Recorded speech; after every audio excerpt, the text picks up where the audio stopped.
కుర్వ సంఘానికి టీడీపీ వాళ్ళు చంద్రబాబు నాయుడు గారు పంచలింగాల నారాజు కాడ 30 crores తీసుకొని టికెట్ ఇచ్చామని చెప్పి గడ్డ రామకృష్ణ గారు వాదిస్తున్నారు.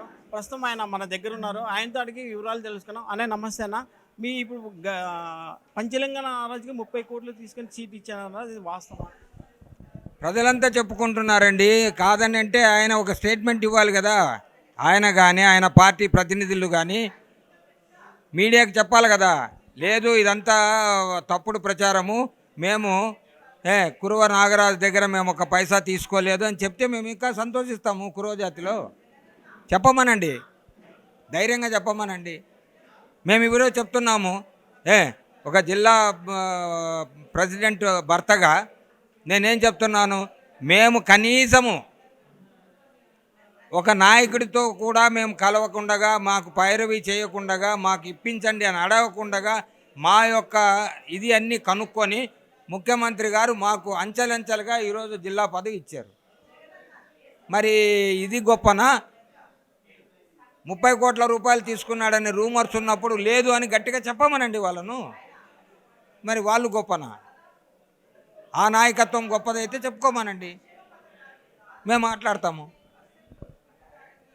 ఒక టీడీపీలోనే డబ్బులు తీసుకొని టికెట్లు ఇచ్చారు, వైసీపీలో తీసుకొని టికెట్లు డబ్బులు తీసుకొని డబ్బులు ఇవ్వలేదు. ఎవరికి ఇచ్చారు చెప్పమనండి. మా టికెట్ పలానా క్యాండిడేట్ డబ్బులు ఇచ్చాడని వాళ్ళు చెప్పమనండి, మేము చెప్తాం కదా. మా ఎక్స్పీరియన్స్ అయితే మేము డబ్బులు ఇవ్వలేదండి. ఇవ్వడానికి నా దగ్గర ఏం లేదని మీ అందరికీ తెలుసు, మీడియా సోదరులకు. ఎందుకంటే నేను ఎక్కడ కూడా అక్రమంగా కానీ అన్యాయంగా కానీ మేము కారణం కోసం ఫైట్ చేసామేమో కానీ ఎక్కడ కూడా మేము పలానా చోట పలానా వ్యక్తి దగ్గర డబ్బులు తీసుకున్నామని చెప్పమనండి.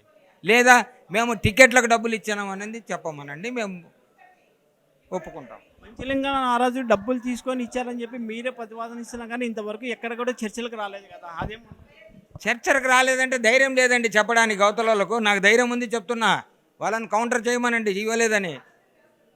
వాళ్ళ పార్టీ ప్రెసిడెంట్ బీటీ నాయుడిని చెప్పమనండి, నేను చెప్తాను బీటీ నాయుడికి సమాధానం. లేదా వాళ్ళ మాజీ అధ్యక్షుడు సోమశెట్టి వెంకటేశ్వర్లను చెప్పమనండి, దానికి సమాధానం చెప్తాను. మీకు కావాల్సిన సమాధానమే కదా నేను చెప్తా, వాళ్ళని చెప్పమనండి మీడియాలో. లేదు అంటే మంచిదే కదా, నా కుర్ర సోదరుడు మిగిలిపోతాడు కదా డబ్బులు లేకుండా. వాళ్ళని చెప్పమండి. ఆది నాయకత్వం రియల్గా వాళ్ళకు తీసుకోలేదు అంటే టెంపుల్ దగ్గరకు వచ్చి ప్రమాణం చేయమనండి, నేను ఒప్పుకుంటాను. సంఘానికి డబ్బులు ఇచ్చే టికెట్ ఇచ్చారని చెప్తున్నారు. ఆయన కూడా నాతో అభిమానంతో టీడీపీని డెవలప్ చేయాలని చెప్పి టికెట్ ఇచ్చారని చెప్పి ఆయన కూడా చెప్తారు. ఆయన చెప్తారండి, డబ్బులు ఇచ్చిన వాళ్ళు ఎవరైనా డబ్బులు ఇచ్చినామని చెప్తారా? మాకు తెలుసు ఆయన డబ్బులు ఇచ్చింది లేనిది. ఆయన ఎక్కడెక్కడ డబ్బులు తెచ్చినది కూడా మాకు తెలుసు. ఆయన ఎంత కష్టపడుతున్నాడో మాకు తెలుసు. మా సోదరుడు ఆయన, మా బంధువు. మీ కులస్తుడు, మీ సంగమోడు అన్నారు కానీ 30 కోట్లు డబ్బులు కడుతున్నప్పుడు ఒకసారి కూడా మీరు నారాజుతో చర్చించి ఏమన్నా డిబేట్ చేసి ఏమన్నా మాట్లాడారు? ఆయనతో చర్చించడానికి పాపం ఆయన టికెట్ రాదేమో అని భయము. ఆయన ఏ విషయం బయట చెప్పలేడండి.